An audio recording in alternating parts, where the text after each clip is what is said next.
अस्सलामु अलैकुम व रहमतुल्लाहि तआला व बरकातुहू।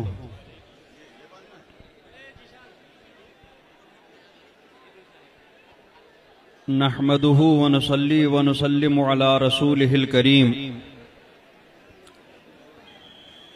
व आलिहि व सहबिहिल किराम अजमईन व मन तबिअहुम बि इहसान इला यौमिद्दीन। अम्मा बाद फ़अऊज़ु बिल्लाहि मिनश शैतानिर रजीम। बिस्मिल्लाहिर रहमानिर रहीम। इहदिनस सिरातल मुस्तकीम। सदक़ल्लाहु मौलानल अज़ीम व बल्लगना रसूलुहुन नबियुल अमीनुल करीम व नहनु अला ज़ालिका लमिनश शाहिदीन व शाकिरीन वल्हम्दुलिल्लाहि रब्बिल आलमीन। आइए सबसे पहले अपने आका मौला ताजदार मदीना सल्लल्लाहु ताला अलैहि वसल्लम की बारगाह बेकसपनाह में दुरूद शरीफ का नजराना पेश करें। पढ़ें बावाज़ बुलंद अल्लाहुम्मा सल्लि अला सय्यिदिना मुहम्मदिन व अला आलि सय्यिदिना मुहम्मदिन व अस्हाबि सय्यिदिना मुहम्मदिन व बारिक व सल्लिम अलैहिम। हज़रात गिरामी,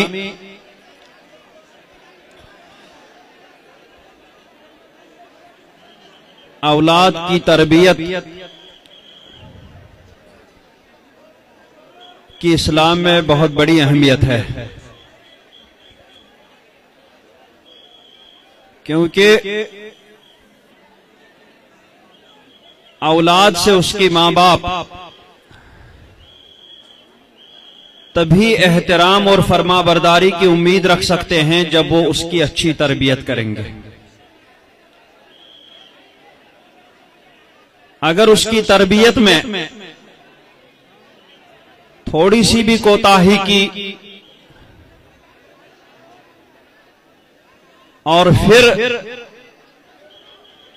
उस बच्चे की तरफ से, औलाद की तरफ से कोई नागवार बात सादिर हो जाए तो जितना बड़ा जुर्म उस बच्चे का है, उससे बड़ा जुर्म उसके माँ बाप का होता है। सरकारे दो आलम सल्लल्लाहु ताला अलैहि वसल्लम ने इरशाद फरमाया कि मिन हक़्क़िल वलद अलल वालिद सलासत अशिया, कि वालिद के ऊपर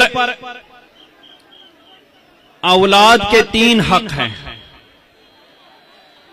पहला हक ये कि युहसिन इस्महु इज़ा वुलिदा, कि जब बच्चा पैदा हो जाए तो उसका बहुत अच्छा नाम रखे। वयुअल्लिमुहुल किताब इज़ा अक़ला, और जब समझने के काबिल हो जाए, समझदार हो जाए तो उसको कुरान पाक सिखाए। वयुज़व्विजुहु इज़ा अदरका, और जब वो बच्चा बालिग हो जाए, बड़ा हो जाए, शादी के काबिल हो जाए तो उसकी शादी कर ले। ये 3 हक बच्चे के बाप के ऊपर हैं। हजरत फारूक आजम रजी अल्लाह तबारक व तआला अन्हु की बारगाह में एक शख्स आया, अपनी औलाद की शिकायत की। अर्ज की इन्नबनी हाज़ा यौकुनी, कि मेरा ये बेटा मेरी नाफरमानी करता है, मेरी बात नहीं सुनता। तो हजरत फारूक आजम रज़ी अल्लाह तबारक व तआला अन्हु ने उस लड़के से इरशाद फरमाया, अमा तखाफुल्लाह फी उकूक़ वालिदिका, कि तुम अपने वालिद की नाफरमानी करके अल्लाह से नहीं डरते? तुम्हें अल्लाह का खौफ नहीं होता कि तुम अपने वालिद की बात नहीं सुनते हो? वालिद के तुम्हारे ऊपर ये हक हैं, वो हक हैं, बहुत सारे हुकूक हजरत फारूक आजम रज़ी अल्लाह तबारक व तआला अन्हु ने उस लड़के के सामने गिनाए। तो उस लड़के ने सब कुछ सुनने के बाद अर्ज की, या अमीरुल मोमिनीन, ए अमीरुल मोमिनीन, अमा लिल इब्न अला वालिदिही हक़्क़ुन, क्या आपने मेरे वालिद के मुझ पर इतने हुकूक तो गिनाए, लेकिन क्या मेरा कोई हक मेरे वालिद के ऊपर नहीं है? तो हजरत फारूक आजम रज़ी अल्लाह ताला अन्हु ने इरशाद फरमाया, नाम, हाँ, तुम्हारे वालिद के ऊपर भी तुम्हारे हक हैं। एक हक ये क्या यस्तंजिब उम्महू, कि वालिद को चाहिए, आदमी को चाहिए कि वो अपने बच्चों के लिए एक अच्छी मां का इंतखाब करे, एक दीनदार मां का इंतखाब करे। सरकारे दो आलम सल्लल्लाहु अलैहि वसल्लम की हदीस पाक में है कि आदमी नसब की वजह से किसी लड़की से शादी करता है, या माल की वजह से किसी लड़की से शादी करता है, या हुस्न जमाल की वजह से शादी करता है, या फिर दीन की वजह से शादी करता है। फज़फिरू बिज़ाति दीन, तुम्हारे लिए मेरी वसीयत, मेरी नसीहत यह है कि तुम दीनदार औरत को चुन लेना। माल, नसब और हुस्न जमाल पे न जाना, बल्कि सबसे पहले ये देखना कि वो दीनदार औरत है कि नहीं, क्योंकि दीनदार औरत अगर तुम अपनी ज़ौजियत में लाओगे तो तुम्हारे बच्चे भी दीनदार ही पैदा होंगे। तो सबसे पहला हक आदमी के ऊपर बेटे का, औलाद का, यह है कि वो अपनी औलाद के लिए एक अच्छी दीनदार मां का इंतखाब करे, यानी किसी घटिया औरत से वो शादी ना करे, किसी बेदीन, फासिक, फाजरा, बदकार औरत से वो शादी ना करे, ताकि कल जब उसकी औलाद हो जाए तो वो औरत अपनी उस औलाद के लिए आर का सबब न बन जाए।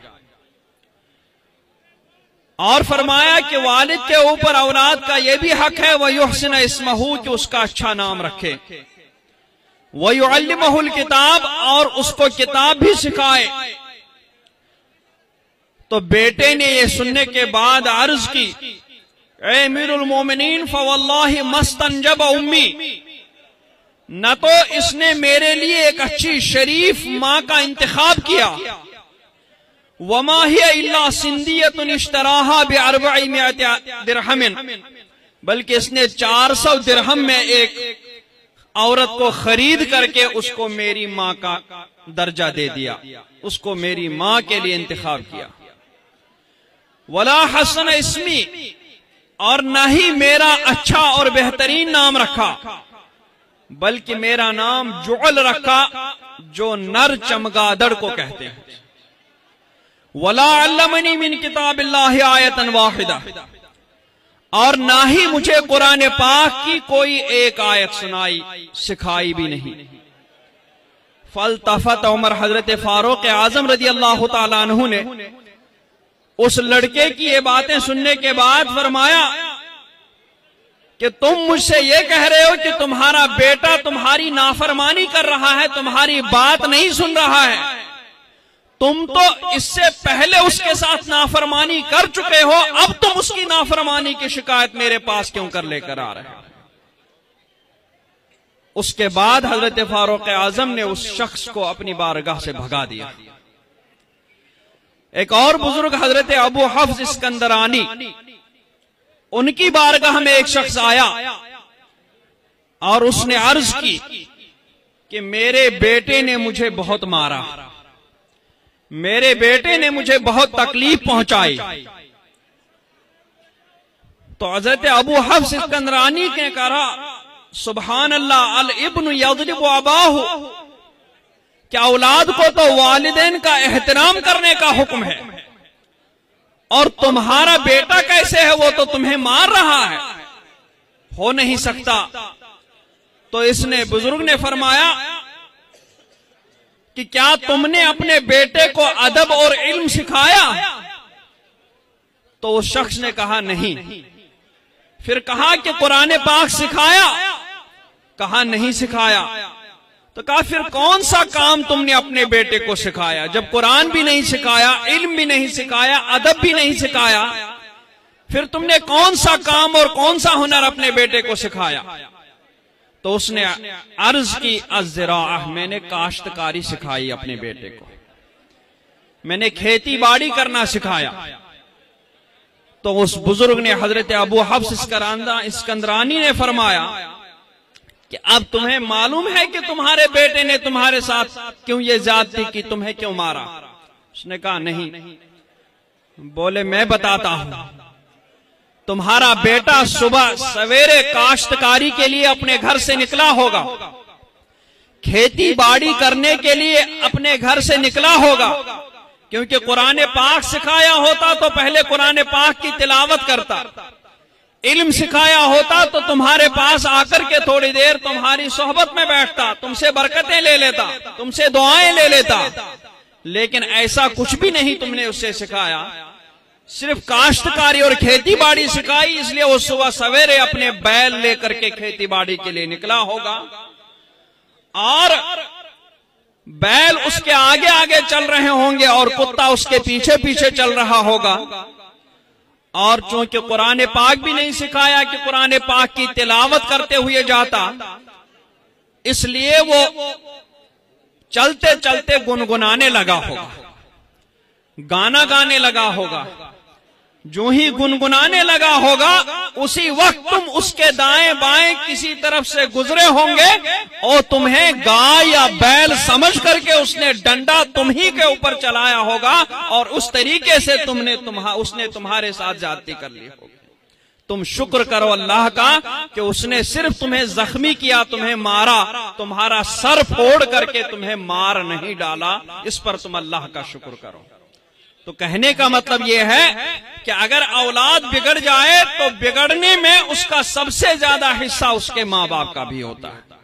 अगर माँ बाप उसकी दीनी तरबियत करें, बचपन ही से दीनदारी की तरफ उसको माइल करें, तो जो ही वो समझदार और बालिग हो जाएगा, बड़ा हो जाएगा, फिर उसके साथ किसी भी किस्म की शिकायत का मौका नहीं मिलेगा। और अगर तुमने दीनी तरबियत नहीं करी, बच्चा समझ करके सब कुछ करने दिया, बच्चा समझ करके सारी ख्वाहिशात पूरी करने दी, उसने जो मांगा तुमने ला करके दे दिया, फिर अगर वो बिगड़ता गया और आगे चल करके अगर उसने कोई ऐसी फरमाइश की जिसकी तुम्हारे ताकत नहीं है, उस वक्त तुम्हें अपनी सारी तरबियत पर शर्मिंदगी होगी कि मैंने किस तरीके से अपने बच्चों को पाला, मैंने क्यों इनकी दीनी तरबियत और दीनी तालीम और दीनी अदब नहीं सिखाया। अल्लाह तबारक व तआला हमें दीन समझने, दीन पर अमल करने की तौफीक अता फरमाए और अपनी औलाद को अच्छी दीनी तालीम और तरबियत करने की तौफीक रफीक अता फरमाए। मसलक अहले सुन्नत व जमात, मसलक आला हजरत पर कायम रखे और उसी पर हमारा खातिमा फरमाए। व सल्लल्लाहु तआला अला खैरि खल्क़िही मुहम्मदिन व अला आलिहि व सहबिही अजमईन बिरहमतिका या अरहमर राहिमीन।